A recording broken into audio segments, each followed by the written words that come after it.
Hola a todos. Bueno, vamos a proseguir entonces con la parte práctica de la sesión número 2, en la que tocamos el tema de correcciones y correlaciones del ensayo de penetración estándar, más conocido por sus siglas en inglés, SPT. Este ensayo es un método directo de exploración geotécnica y es de los más usados a nivel mundial, ¿no? Por no decir el más. Entonces, fíjense que bueno, yo uso para todas mis planillas MATLAB Prime 11, ¿verdad? Tenemos esta tabla de ingreso de datos que voy a estar explicando así de manera puntual ciertas cosas que crea conveniente explicar respecto al uso de MATLAB, que ya en este punto es una herramienta bastante difundida y entiendo que hay varios que ya la saben usar, y si es que no, tampoco es eh, muy difícil, ¿no? Entonces, por ejemplo, si yo quisiera ingresar una tabla de este estilo para ingresar datos, voy a la opción de insertar tabla y aquí puedo ingresar, por ejemplo, este tipo de expresiones, ¿no? Profundidad. Y aquí le puedo dar unidades de metros y aquí puedo ingresar las profundidades, el número de golpes, etcétera. Entonces, de esa manera se ha creado esta tabla, ¿no? Aquí dentro de estratigrafía voy a copiar esta variable, lo voy a sacar aquí por afuera, y esto no es más que en la pestaña de entrada y salida, en la región de básico, nosotros podemos crear un cuadro combinado. Aquí podemos generar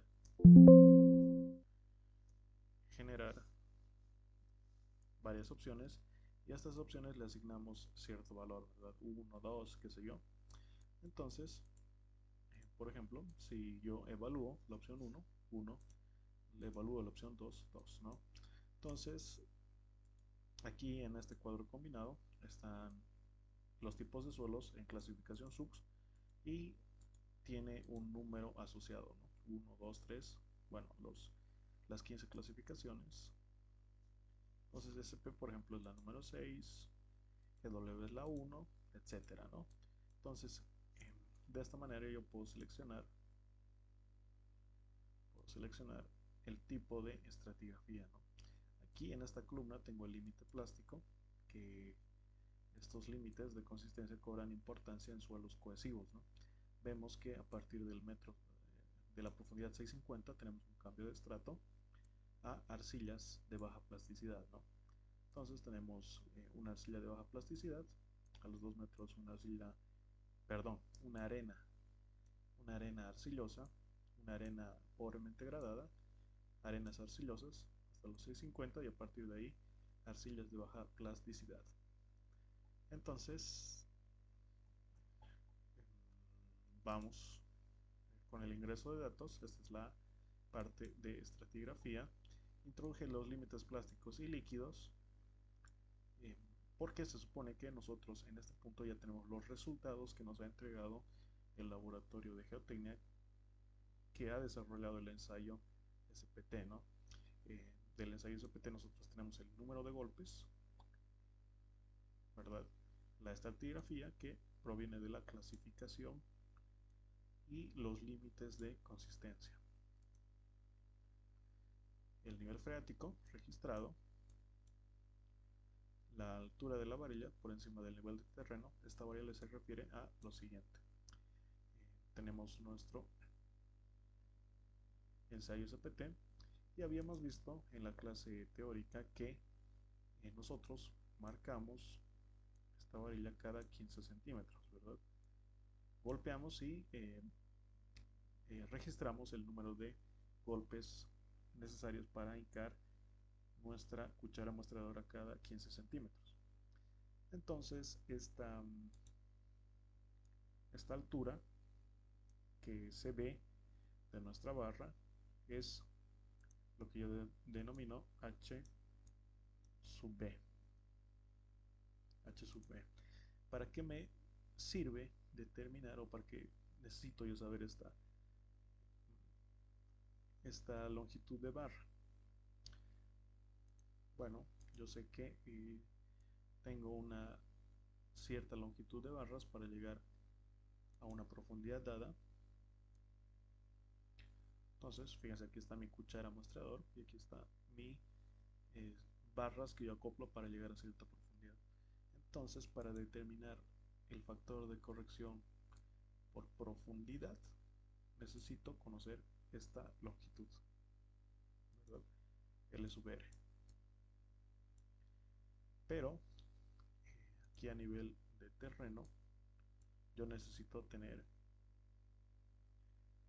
cierta parte visible para hacer el marcado y registrar el número de golpes, ¿no? Entonces, esta variable es h sub p, ¿okay?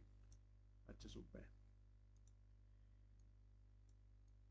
Y bueno, sumando h sub b más la profundidad a la que hemos llegado, vamos a obtener L sub r.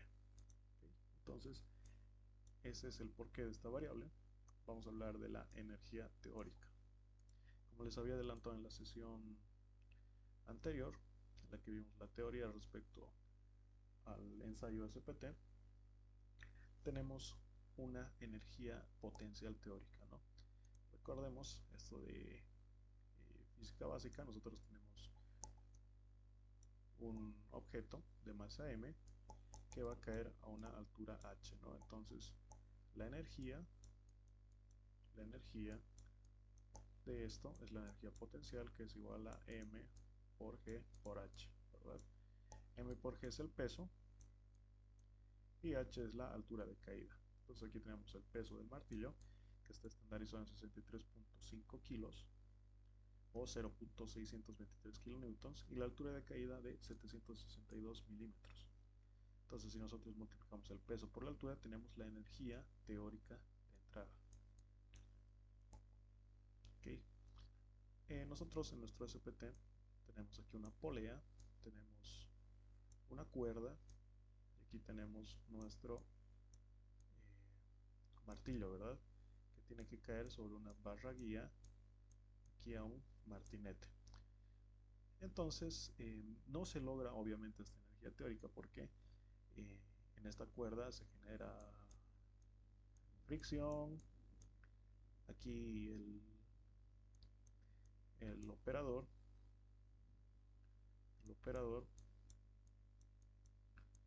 puede que al momento de no suelta por completo la cuerda, ¿no? Entonces también ahí tenemos cierta pérdida de energía. Aquí en las conexiones también vamos a tener, debido a todo el fenómeno físico, que esta energía teórica no se logra en realidad, ¿no? No es un objeto que como tal tiene una caída libre, ¿no? Entonces tenemos que hacer ese tipo de correcciones. Vamos a las correcciones por procedimientos de campo, y la primera corrección que vamos a tocar es precisamente ese punto del que estábamos hablando, el factor de corrección por energía del equipo. Si nosotros revisamos el libro de Ingeniería de Cimentaciones de Brajadas,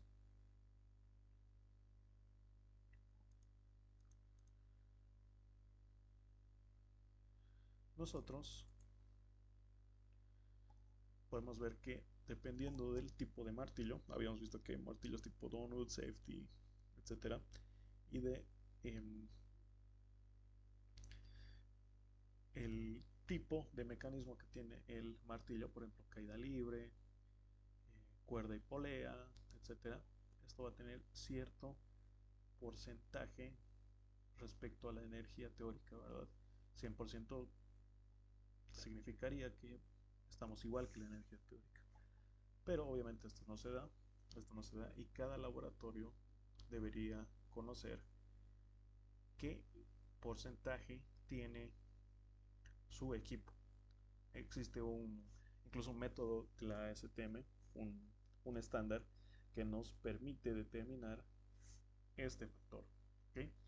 En caso de que no tengamos, bueno, ya el encargado, el responsable del estudio geotécnico tendría que asumir algún dato, ¿no? Pero lo ideal es que tenga. Yo en mi caso estoy asumiendo un factor de corrección por energía del 45%, asumiendo que es un mecanismo de cuerda y polea. El otro factor del que vamos a hablar es el factor de corrección por diámetro de perforación. Entonces, habíamos visto que generalmente nosotros tenemos diámetros de perforación mayores, ¿verdad? Mayores. Aquí tenemos cierta profundidad que ya hemos perforado. Entonces nosotros llegamos a una profundidad establecida, por decir a los 2 metros, y ahí armamos, bueno, nuestro SPT ya tendría que estar armado, y ahí ejecutamos nuestro ensayo SPT. Entonces la cuchara de este ensayo SPT, la cuchara de tercer cuchara bipartita, obviamente no tiene el mismo diámetro que la perforación previa. Esta perforación previa, por ejemplo, en arenas sueltas, se realiza con equipos de perforación de tipo rotativo con inyección de lodos bentoníticos, ¿no? Entonces, este diámetro de perforación,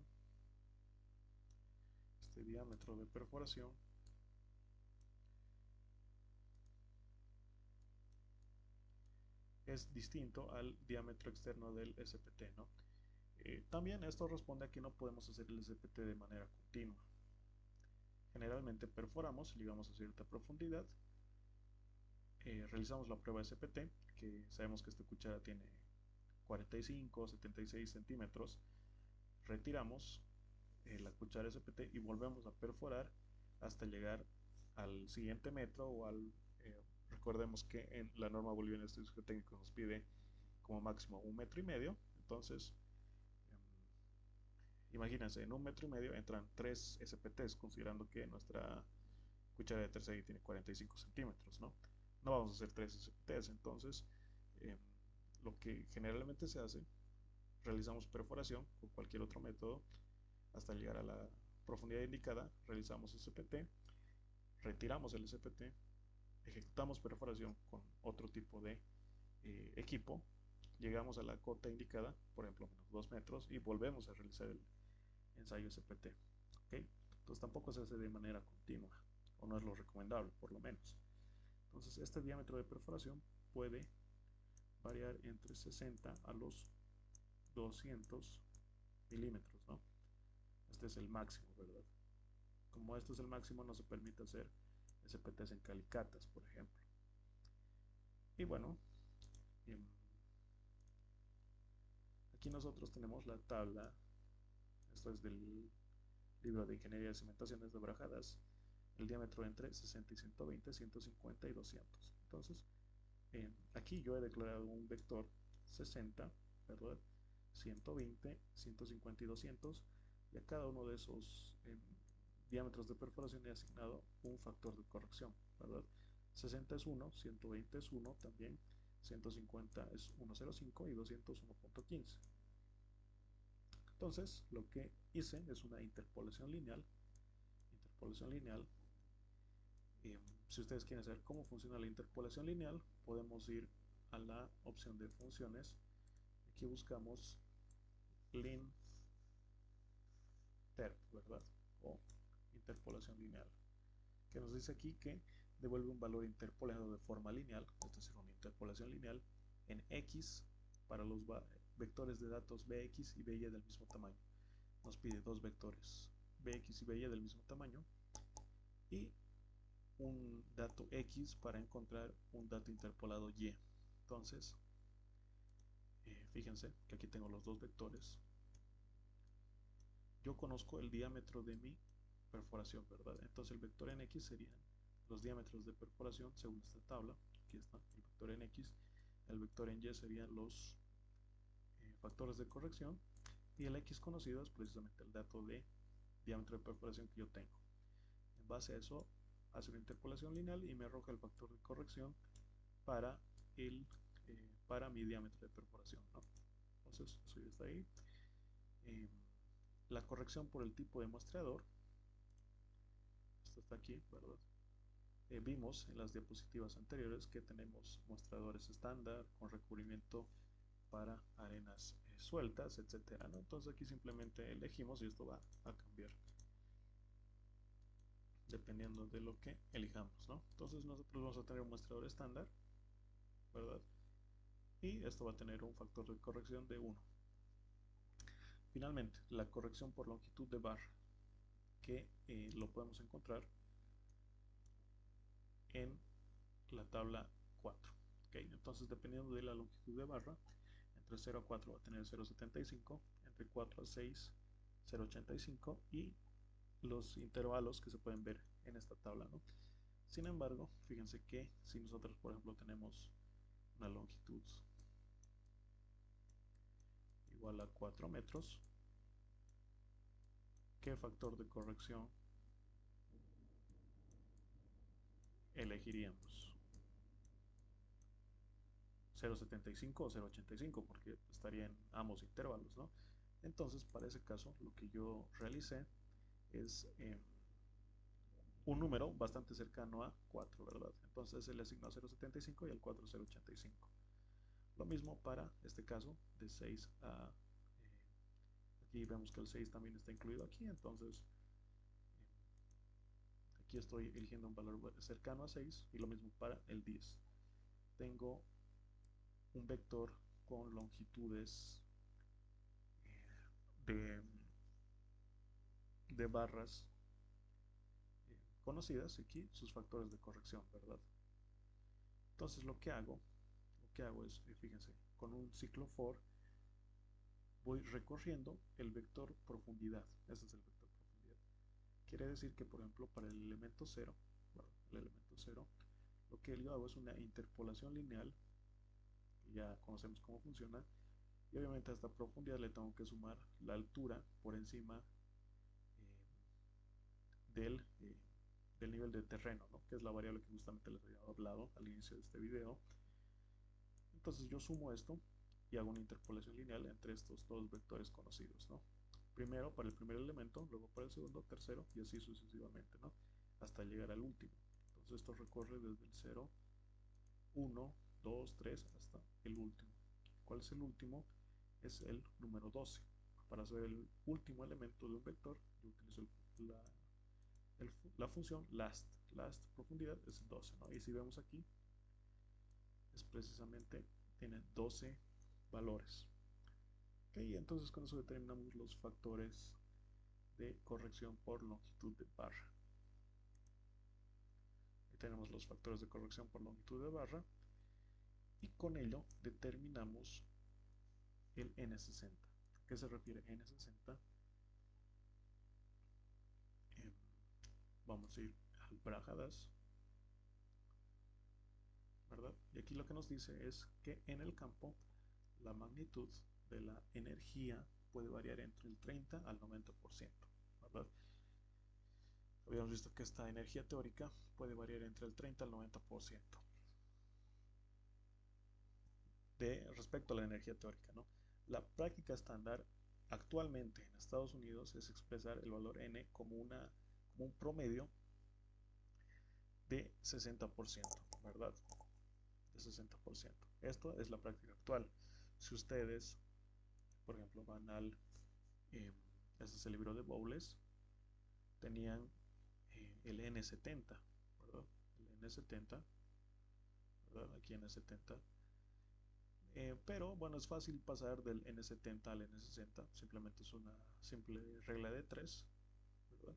Pero la práctica actual, o por lo menos lo que nos indica el libro de diseño de fundaciones de Brajadas, es que lo estandaricemos al 60%, ¿verdad?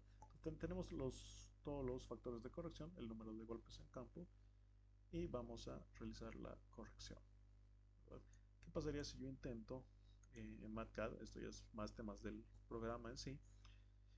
Fíjense que si yo multiplico estos valores, MATCAD me da un valor de 85, ¿verdad? Y lo que yo quiero es que se multiplique valor a valor de cada uno de los vectores. Esto sucede porque, por ejemplo, yo voy a eliminar el factor de corrección por longitud de barras y en este caso sí sucede esto. ¿Por qué? Porque estos dos valores en eta sub b y eta sub s son escalares, ¿verdad? Entonces está multiplicando un escalar por este vector nspt, ¿verdad? Eta sub h también es un escalar, pero cuando yo multiplico el valor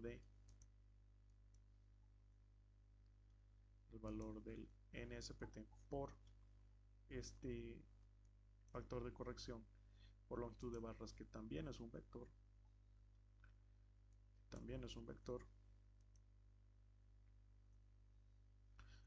lo que hace es multiplicar, por ejemplo, NSPT por 0.75, el segundo elemento por el segundo elemento, y al final lo suma, ¿ok? Hace una especie de producto punto.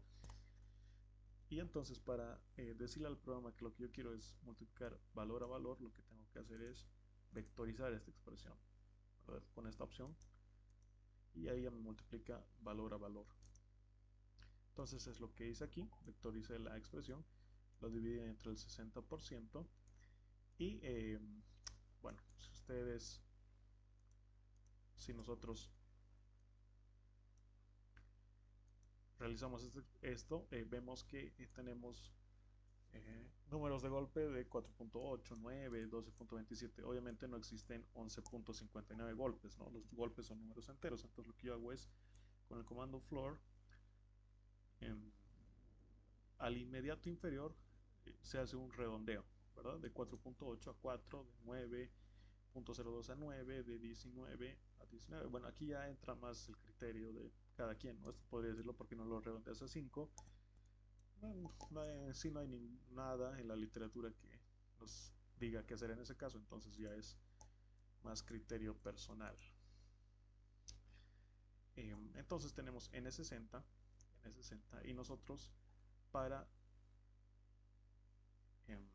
arenas necesitamos determinar C sub n, el factor de corrección por presión efectiva, que aplica solamente a suelos granulares. En suelos cohesivos, ¿verdad? En suelos cohesivos, como las arcillas de baja plasticidad, este factor no aplica. Entonces tendría que ser igual a 1. ¿Cómo determinamos esta expresión? Vamos a llegar aquí a corrección de N60 en suelos granulares. Entonces tenemos varias expresiones, ¿no? De Leoy-Whitman, Skempton, Seed, Peck, Basara, etc. Aquí el profesor Brajadas hace una comparación de las distintas ecuaciones y nos dice que, sin embargo, la ecuación 3.13 debería ser utilizada en todos los cálculos, ¿no? ¿Cuál es la ecuación 3.13? La de Leoy-Whitman, ¿no? En la que este factor de corrección se calcula como la raíz cuadrada de 1 sobre el esfuerzo efectivo dividido entre la presión de referencia, en este caso la presión atmosférica. Entonces, realmente lo que tenemos que determinar aquí es, para cada uno de estas profundidades, la presión efectiva que tenemos en cada punto. Eso ya lo habíamos visto en la primera clase práctica, cómo determinar la presión efectiva, ¿verdad? Vamos a hacer un pequeño repaso. Fíjense, aquí tengo la profundidad, aquí tengo una matriz en las que los suelos granulares tienen un valor de 30, ¿verdad? Aquí se dice que esto no valga 30 como tal, sino que tengo una matriz en la que al lado tengo vector a vector, y en la misma posición de los suelos granulares tengo 30 y en los suelos cohesivos 40. También he creado este otro vector que, bueno, le he asignado nombres arbitrarios en los que GW, por ejemplo, tiene el valor de 1, GP 2, etcétera, ¿no? Entonces la estratigrafía, este vector, recuerden que lo tengo aquí. Entonces, como cada uno de estos valores está asociado a un número, lo que en realidad me da al evaluar este vector de estratigrafía son números, ¿verdad? Entonces, con ayuda de este vector auxiliar que me he creado, yo, por ejemplo, sé que 8 corresponde a C sub C, 6 a S sub P, o una arena pobremente gradada, etcétera, ¿no? Entonces, lo que aquí hago con la función lookup es buscar en cada uno de estos elementos, en cada iésimo elemento, busco la segunda columna del vector sux, es decir, esto, ¿no? Busco y le asigno el elemento correspondiente a la primera columna, ¿verdad? Entonces lo que hago aquí es cambiar de números a variables tipo texto. Y finalmente con esta programación determino si el suelo es granular, ¿verdad? 30 suelo granular o cohesivo, 40 suelo cohesivo. Entonces, a partir de ahora los que, según este vector o esta matriz, todos los que tengan 30 van a ser suelos granulares y los que tengan un número de 40 van a ser suelos cohesivos. Aquí he determinado para cada N60 el peso unitario del suelo. Esto lo podría haber asumido desde tablas, pero para realizar, o sea, para que todo esté de manera automática, he empleado estas correlaciones. Que recuerdo tener la fuente, es un libro no muy conocido, pero podemos determinar el peso unitario en base al número de golpes, ¿ok? Y esto va a depender si el suelo es granular. Recordemos que los suelos granulares tienen un valor de 30 según este vector que vemos aquí. Entonces, si el suelo es granular, va a aplicar esta expresión, y si es cohesivo, esta expresión. ¿Okay? Entonces, ahí tenemos los pesos unitarios en función al número de golpes. Aquí tenemos la profundidad, o este vector z sub i, que es la resta del estrato superior menos el inferior. Por ejemplo, aquí tenemos 1 metro, 2 menos 1 sería 1, 3.2 menos 2 sería 1.2. Esto que es la profundidad de influencia para cada número de golpes, ¿verdad? Entonces, para cada número de golpes tenemos la profundidad de influencia, que si lo quieren ver de otra manera es el espesor de cada estrato, ¿no? Por ejemplo, de 15 a 13.5 tenemos un espesor de 1.5. ¿Para qué hago esto? Para que yo multiplique el peso unitario por este espesor, ¿verdad? Entonces, como habíamos visto en la anterior clase, el esfuerzo total nosotros lo podemos expresar como la sumatoria de gamma sub i por zi. Entonces aquí tengo zi, aquí tengo gamma sub i y aquí estoy realizando la multiplicación, ¿no? Aquí simplemente estoy multiplicando valor con valor y posteriormente realizo la suma, que este algoritmo ya lo habíamos visto, ¿verdad? Aquí ya realizo la suma. Este es el esfuerzo total, ¿verdad? El esfuerzo total para cada profundidad. Este algoritmo también ya lo habíamos visto en la anterior clase, que es para encontrar la presión de poros en cada punto. Como ya conocemos la presión de poros en cada punto y también la presión total, realizamos la resta, ¿verdad? Entonces la presión total menos la presión de poros nos da el esfuerzo efectivo. Entonces todo eso fue para hallar este valor, ¿verdad? El esfuerzo efectivo en las profundidades de interés. Este valor tiene, no puede ser mayor a 2, ¿ok? No puede ser mayor a 2. No puede ser mayor a 2, entonces vamos a realizar una restricción. Aquí tenemos la correlación de Liao y Whitman, que es 1 sobre, o bueno, la raíz cuadrada de 1 sobre la presión efectiva dividida entre una atmósfera, ¿no? Si esto nos da mayor a 2, por ejemplo 3.5, comparamos, ¿no? Con la función mínimo, que es menor, 3.5 o 2.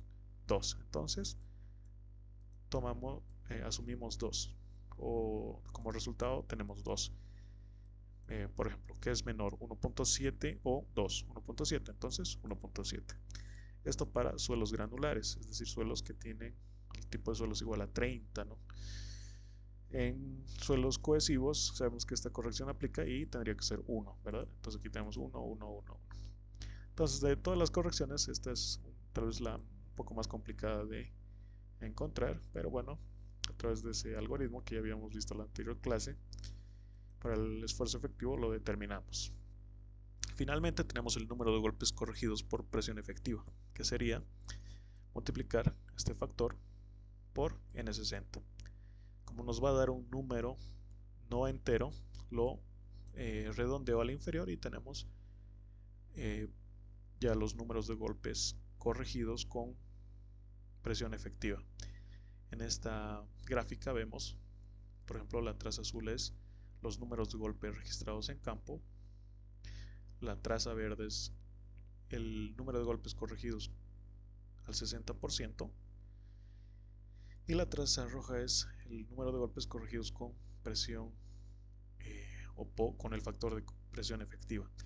Veamos que cuando ya tenemos suelos cohesivos, ya no hay diferencia entre las trazas rojas y trazas verdes, ¿verdad? Porque N160 es igual a N60 para suelos cohesivos. Aquí lo tenemos en formato tabla: número de golpes en campo, número de golpes corregidos al 60% y número de golpes corregidos al 60% con la corrección de sobrecarga. Bueno, eso es todo en cuanto a correcciones. Vamos a pasar a las correlaciones. Entonces, en cuanto a correlaciones, si nosotros vamos aquí al Brajadas, vemos que hay una correlación entre N60 y la densidad relativa, ¿verdad? Ya habíamos visto qué es la densidad relativa del suelo. O bueno, es algo que vamos a ver, perdón, aún no lo vimos, pero la densidad relativa o compacidad, también le denominan así, es una propiedad que nos indica qué tan compacto está nuestro suelo, ¿verdad? Entonces, por ejemplo, una densidad relativa de 100% nos indicaría que no existen vacíos dentro del suelo granular que estamos analizando. Entonces, por ejemplo, tenemos ciertas correlaciones. Fíjense que aquí tenemos la densidad relativa en porcentaje y está en función al N60, que lo tenemos, al esfuerzo efectivo, que también lo tenemos, al coeficiente de uniformidad, que esto proviene de una curva granulométrica, pero también depende del OCR, ¿no? Que es la relación entre el esfuerzo de preconsolidación y el esfuerzo efectivo. Entonces, determinar el OCR en arenas no es común, ¿ok? Por lo que yo descarto esta correlación, ¿verdad? Seguramente como tiene más variables, es mucho más fiable que las que vamos a ver a continuación, pero por ejemplo, para determinar la presión de consolidación en arenas, tendríamos que llevar a cabo un ensayo de consolidación. Eso necesita muestras inalteradas, y sabemos que obtener muestras inalteradas en arenas es bastante difícil, entonces personalmente yo no la uso. Aquí vemos la correlación que planteó Meyerhoff, ¿verdad? La densidad relativa es igual a la raíz cuadrada entre N60 dividido entre 17 más 24 por esta relación que ya conocemos, ¿no? Que es la presión efectiva dividida entre una presión de referencia, que suele ser la presión atmosférica. Entonces, si nosotros veamos aquí, abrimos el área oculta, vemos la expresión de Meyerhoff, ¿verdad? Que es tal cual. Entonces, si el suelo es de tipo granular, efectuamos esta correlación, y si es que no, si es un suelo cohesivo, N a N, o realmente esta función de N a N lo que nos dice es no es un número, ¿no? No es un número. Entonces, en el caso en que no tengamos un suelo granular, vamos a colocar esta variable, ¿ok? Por no colocar 0, ¿no? Porque colocar 0 nos estaría diciendo que esa arcilla tiene una densidad relativa de 0, entonces es más viable colocar que esto no es un número o que no es aplicable. También tenemos esta correlación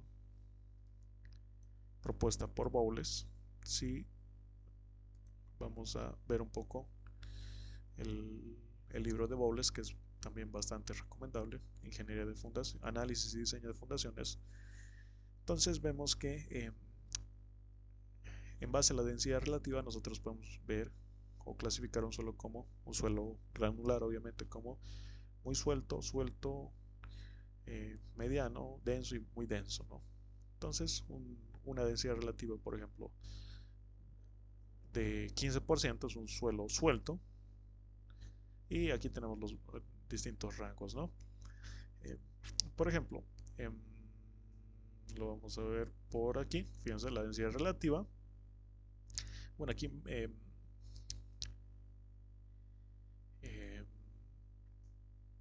por ejemplo, Yoshida planteó esta expresión, ¿no? En base a coeficientes C sub 0 y C sub 1 y C sub 2. Entonces, Bowles nos dice que estos coeficientes tienden a estos valores ya fijos, ¿no? 25 por el esfuerzo efectivo elevado a la 0.12 por N60 elevado a la 0.46. Entonces lo que tenemos aquí, ¿verdad?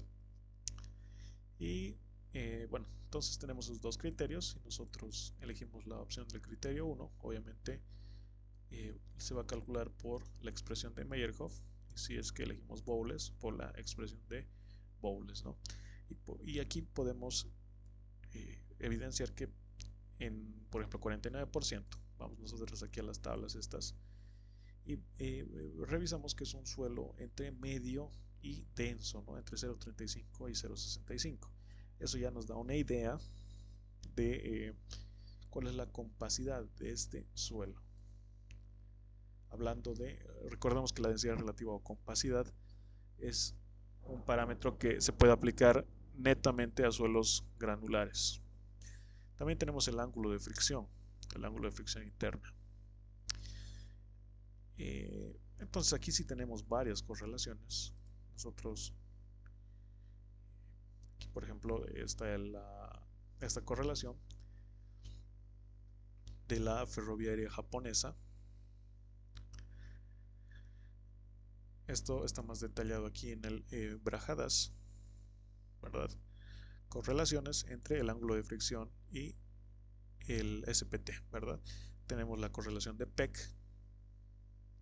Entonces, si nosotros abrimos el área oculta, vamos a encontrar esto, ¿no? Meyerhof, por ejemplo, plantea que podemos obtener el ángulo de fricción interna en función a la densidad relativa. Y la densidad relativa nosotros ya la tenemos aquí calculada. Entonces nos dice que el ángulo de fricción puede calcularse como 28 más 15 por la densidad relativa, ¿no? Esto también está aquí, ¿verdad? Meyerhof en 1959 estimó que 28 más 0.15 por la densidad relativa. ¿Qué es lo que tenemos aquí? Como la densidad relativa está en porcentaje, entonces esto tiene que ser 15, ¿no? No 0.15. En el caso en que esto no esté de manera porcentual, esto tiene que ser 0.15. Peck, que es la expresión que tenemos aquí, plantea esta expresión. Yo siempre me fijo al momento de elegir las correlaciones el año en que se ha publicado. Tal vez no es un indicador muy correcto, pero yo me fijo el año y dónde se ha realizado esta correlación, ¿okay? Entonces tenemos también aquí Smerman. Aquí vemos la correlación de Smerman, ¿verdad? Entonces simplemente identificamos el tipo de suelo y aplicamos la correlación, que es una fórmula nada más, ¿no? Entonces aquí está la expresión. También tenemos, por ejemplo, Shou y Fukui, que son japoneses. Entonces aquí tenemos este tipo de correlación. Y en 1996 tal vez es la correlación más reciente, la de Hatanaka y Uchida. ¿Okay? Entonces aquí tenemos Hatanaka y Uchida. Y lo que yo recomiendo es que busquemos la publicación original, por ejemplo Hatanaka y Uchida, de cada una de estas, ¿no? Y así vamos a ver qué correlación nos conviene, porque tampoco es aplicar correlación por correlación. Entonces, aquí en este artículo científico que realizaron Hatanaka y Uchida, que lleva como título Correlaciones empíricas entre la resistencia a la penetración y el ángulo de fricción interna en suelos arenosos, ¿verdad? Aquí hay varias correlaciones, ¿verdad? Que dice que son empíricas. Entonces lo que se propusieron Hatanaka y Uchida es tomar muestras inalteradas de la arena. Entonces fíjense que aquí realizaron frozen sand samples, dice, ¿no? Que son muestras congeladas de arena. Como la arena es muy difícil eh, obtener muestras inalteradas, por lo que optaron estos autores es congelarlos, ¿verdad? Congelar las muestras y extraerlas y luego hacer ensayos, supongo que triaxiales. Entonces realizan un número de golpes y al lado le realizan la toma de muestras eh, congeladas, ¿no? Como tal, fíjense, aquí está. Y bueno, entonces de ese análisis bastante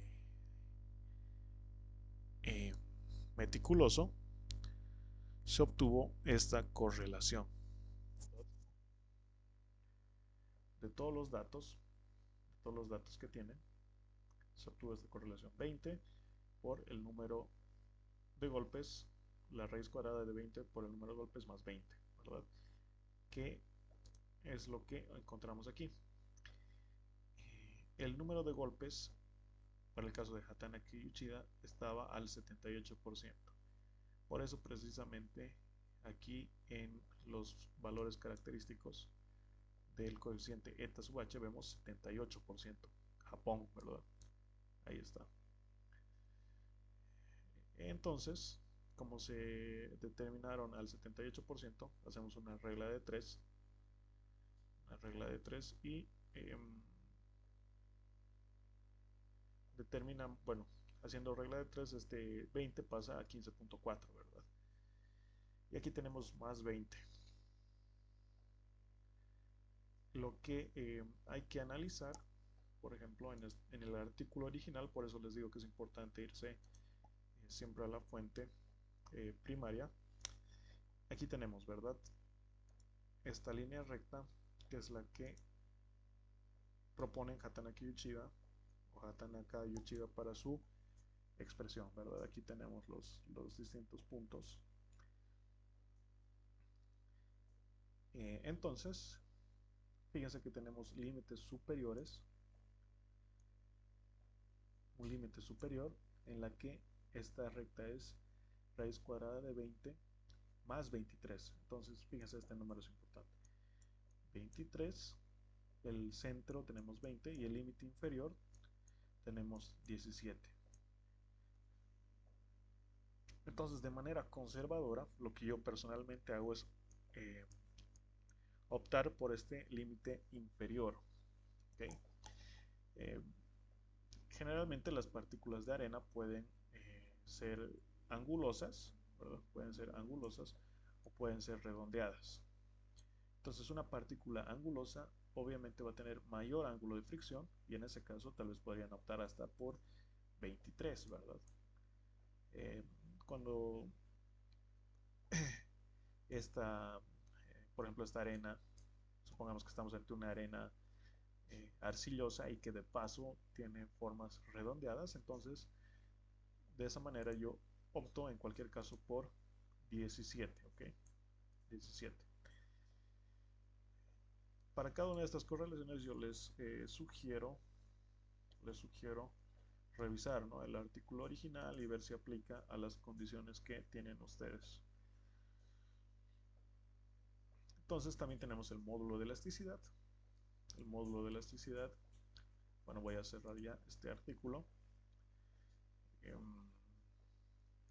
El módulo de elasticidad, según Kuhlhau y May, en la que es el número de golpes, el n60 multiplicado por un factor alfa, y obviamente esto va a pasar aquí a multiplicar por una presión de referencia, ¿verdad? Entonces este factor alfa va a depender si es que tenemos una arena con finos, ¿verdad? 10 para una arena normalmente consolidada y 15 para una arena sobreconsolidada. Entonces el criterio que yo tengo es que si tenemos, por ejemplo, una estratigrafía del tipo 7, 7 son, em, bueno, aquí al lado voy a declarar o a evaluar estas expresiones para que me entiendan un poco mejor.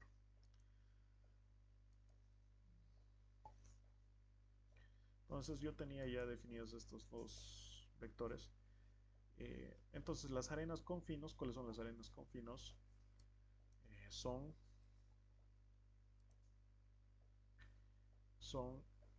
6 y 7, ¿verdad? O mejor dicho, 7 y 8. Las arenas limosas y las arenas arcillosas.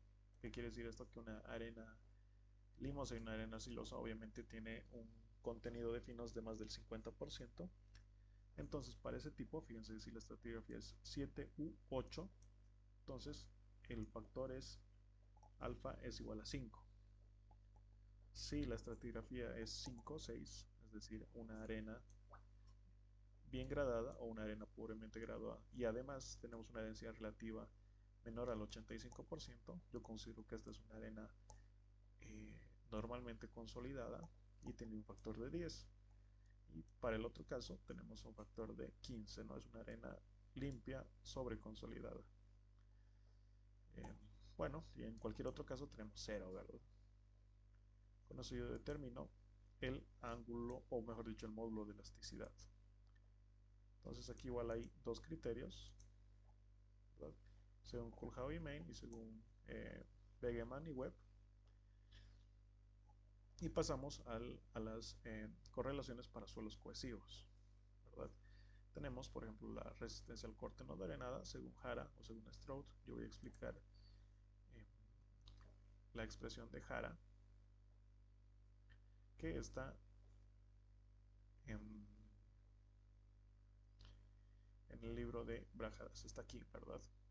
Fíjense que la cohesión no drenada, CSU, puede determinarse multiplicando 0,24 por N60 elevado a la 0,72 por P sub A, que es la presión atmosférica, ¿no? Entonces, esto, bueno, aquí mismo lo dice, ¿no? P sub A, presión atmosférica, 100 kN sobre metro cuadrado. Algunos argumentan que esta presión atmosférica tiene que ser la que tenemos a la altitud en la que se ha realizado el ensayo. Por ejemplo, en Cochabamba tenemos una altitud de promedio 2.600 metros sobre el nivel del mar, entonces ya no sería 100 kN sobre metro cuadrado, que es lo que tenemos a nivel del mar, ¿no? Pero bueno, eso ya es a criterio de cada quien. Nosotros tenemos entonces esta correlación. Nos vamos aquí a la planilla y vemos que, por ejemplo, Hara propone esto, ¿verdad? 0,24 por N60 elevado a la 0,72 por 100. En el caso en que no tengamos suelos cohesivos, vamos a ingresar, no es un número. ¿Okay? También tenemos este tipo de correlaciones, ¿verdad? Que están en función al tipo de arcilla. Por ejemplo, por una arcilla tipo o una estratigrafía 11 o 14 o 15, fijémonos que es 11, 14 o 15. 11 es un suelo orgánico de baja plasticidad, 14 es un suelo orgánico de alta plasticidad y 15 es una turba, ¿no? O sea, suelos muy malos. Entonces, la cohesión no drenada es 3 veces el número de golpes. Así de sencillo, ¿no? Precisamente por esto es que algunos de ustedes van a encontrar, bueno, vamos a hablar de eso después, pero que la capacidad admisible es igual a 10 por N60, por ejemplo. Esto en kilopascales, ¿no? Y si lo ven en kilogramos fuerza centímetro cuadrado, va a ser así, N entre 10. Precisamente estas fórmulas vienen de esto de aquí. O sea, esto solamente es aplicable a arcillas, ¿okay? Arcillas. Vamos a ver que la capacidad admisible del suelo para arcillas, es decir, en condiciones no drenadas, que también le dicen condiciones de esfuerzos totales, o TSA,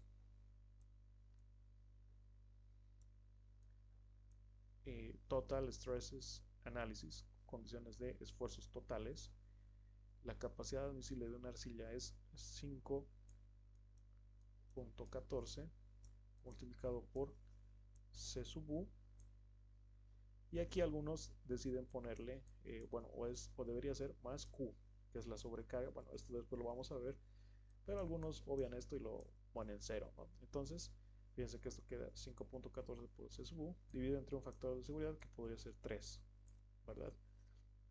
Entonces nos queda 5.14 C sub U, lo podemos, fíjense, en general es más o menos 5, ¿no? Por 5 por N dividido entre el factor de seguridad, perdón. El factor de seguridad aquí sería 3, ¿verdad? ¿Dónde está el borrador? Aquí. 3. Entonces, se van a encontrar con esta expresión que nadie sabe de dónde sale, que dicen la capacidad admisible es un número de golpes dividido o multiplicado por algo. Entonces, si yo efectúo esta operación, 5 por 5 dividido entre 3, ¿verdad?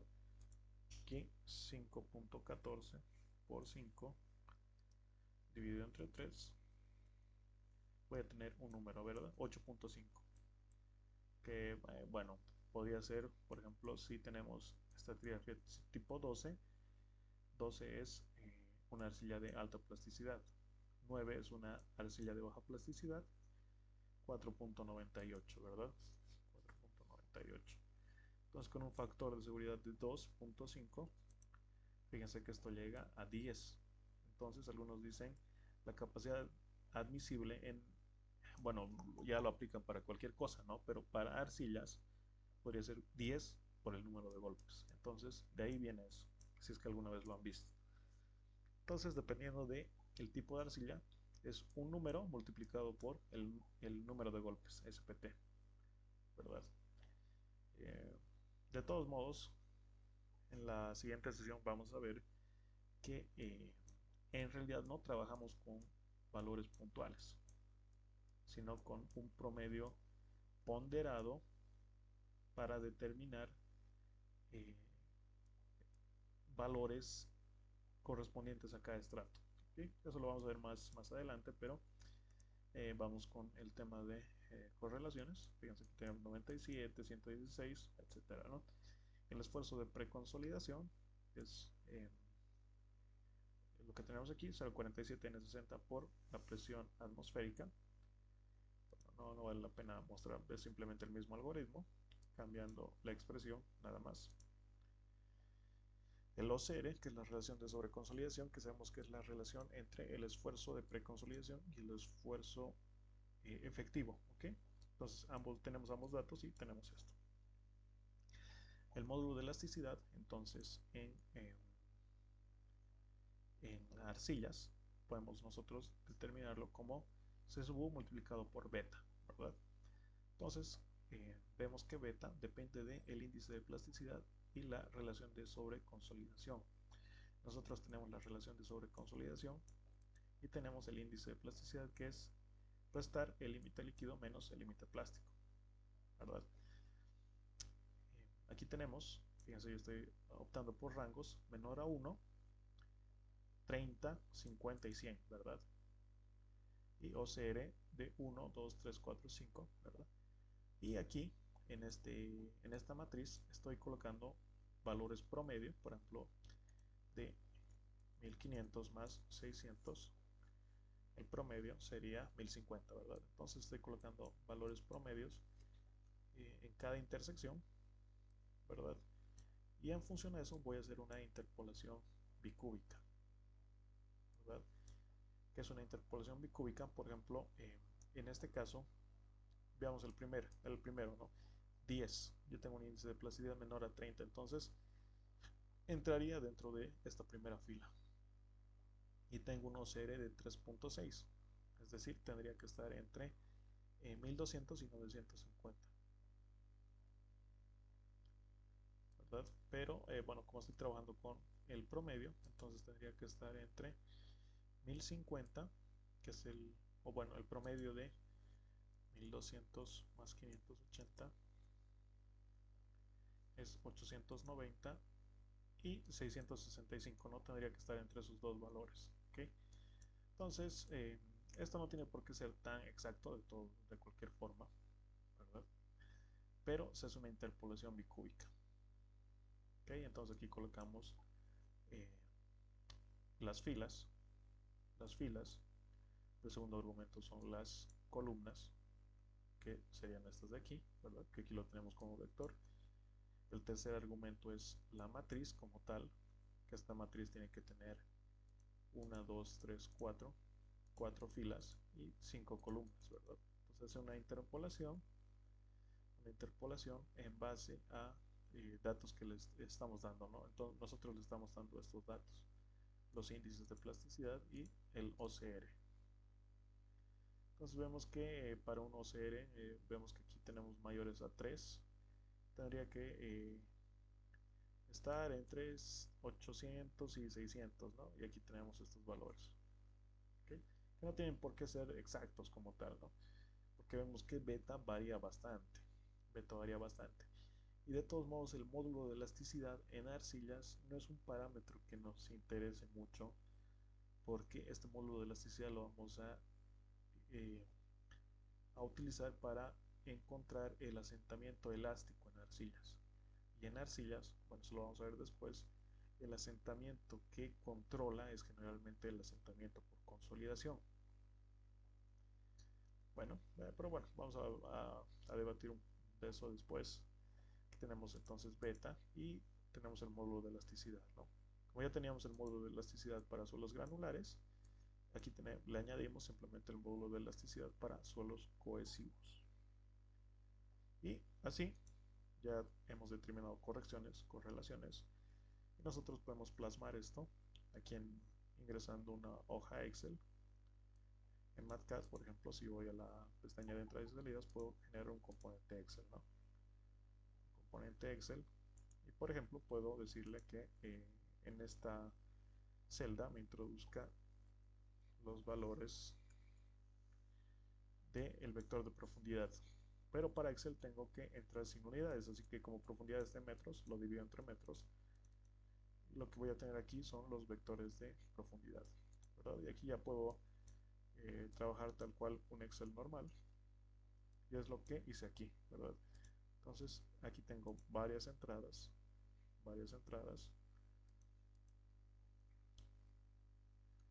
y me queda este reporte en Excel, ¿verdad? Este reporte en Excel.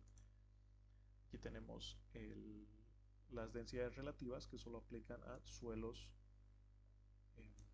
suelos arenosos, el ángulo de fricción que aplica solo también en suelos granulares, el módulo de elasticidad, la cohesión no drenada. Obviamente una arena no tiene cohesión no drenada, por eso aquí no se tiene en cuenta, y la presión de consolidación, ¿no? Entonces si nosotros por ejemplo borramos todo esto, yo lo voy a borrar, y también borro los datos, ¿verdad? Voy a borrar todo y yo salgo del Excel, ya se genera de manera automática, ¿verdad? Nuevamente. Entonces esa es la ventaja de combinar ambas herramientas, ¿no? Tanto MATCAD como Excel. Y de esa manera hemos determinado las correcciones y correlaciones para un ensayo SPT. En la siguiente clase vamos a ver realmente vamos a dar un pequeño pantallazo ahora de estos datos que tenemos aquí para cada estrato, cómo deberíamos emplearlos para el diseño. Si nosotros vamos al libro de Bowles,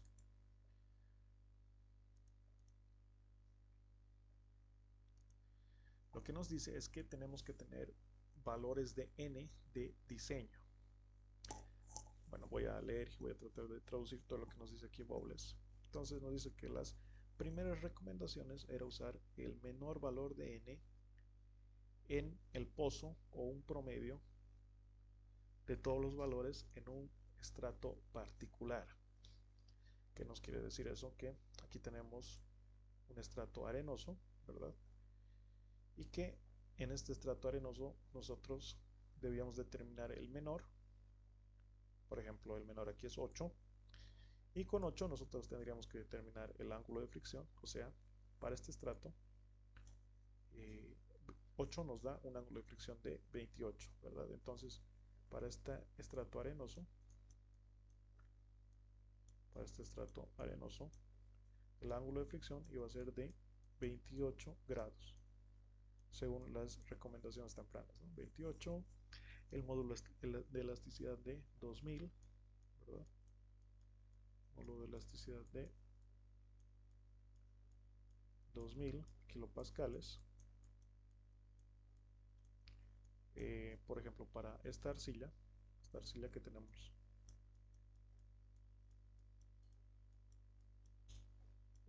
a partir de 650, deberíamos determinar el menor valor de C sub U, ¿verdad? C sub U, entonces aquí el menor valor sería 87, ¿verdad? 87 kilopascales. 87 kilopascales. Y el módulo de elasticidad, obviamente el menor, ¿no? Es 58.000, ¿no? Entonces el módulo de elasticidad 58.000 kilopascales. Entonces con esto ya podríamos determinar la resistencia y deformaciones, el asentamiento elástico de ambos estratos, ¿verdad? Eso es lo que se hacía, o lo que Bowles nos indica que se hacía anteriormente. Pero la práctica actual es usar un promedio de n en la zona de mayores esfuerzos, ¿verdad? Por ejemplo, en una zapata aislada, la zona de interés es cerca de 1.5 veces B por debajo del nivel de desplante, hasta 2 veces B. ¿Qué nos está diciendo eso? Que si nosotros, por ejemplo, nuestro nivel de desplante iba a ser aquí, a los 2 metros, ¿verdad? Entonces a los 2 metros nosotros tendríamos nuestra zapata y asumimos que esta zapata tiene 3 metros, ¿verdad? Entonces 2 veces B, teniendo en cuenta que B es 3 metros, esto sería 6 metros, ¿no?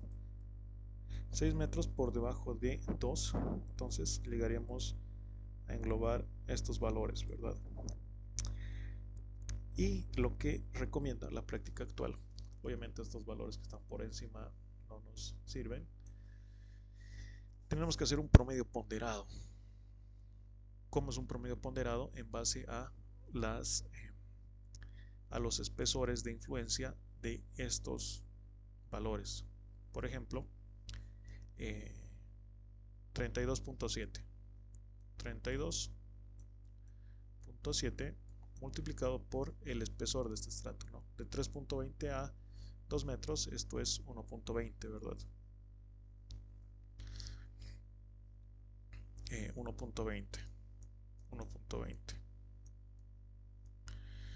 más 31.15 por la profundidad de o la profundidad de influencia, que sería de 4.5 a 3.20, es 1.30 por 1.30, y así sucesivamente, ¿no? Y esto dividirlo entre la sumatoria de 1.20 más 1.30 y así sucesivamente, y vamos a tener un ángulo de fricción ponderado.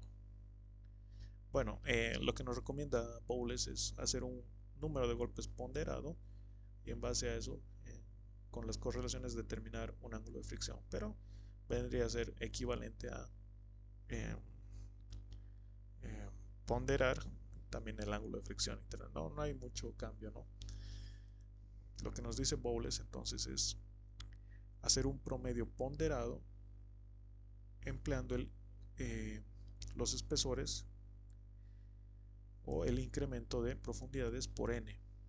Entonces la fórmula quedaría la sumatoria de n por zi dividido entre la sumatoria de zi y no simplemente ni dividido entre el número de datos, ¿verdad? Entonces fíjense que en realidad se realiza un promedio ponderado para cada una de las propiedades que tenemos, ¿verdad? De esa forma vamos a determinar el ángulo de fricción interna por estrato, el módulo de elasticidad por estrato, la cohesión no drenada por estrato y por ejemplo, la presión de consolidación por estrato. Este análisis lo vamos a realizar en la clase práctica número 3, ¿okay? Cuando ya veamos en base a este ensayo CPT, ya vamos a definir nuestras dimensiones de la zapata y vamos a tratar de realizar la determinación de las propiedades en base a las recomendaciones que nos da Bowles, por ejemplo, que coincide también con lo que nos dice Brajadas. ¿Okay? Entonces espero que les haya sido de ayuda esta sesión. Nos vemos en la sesión número 3.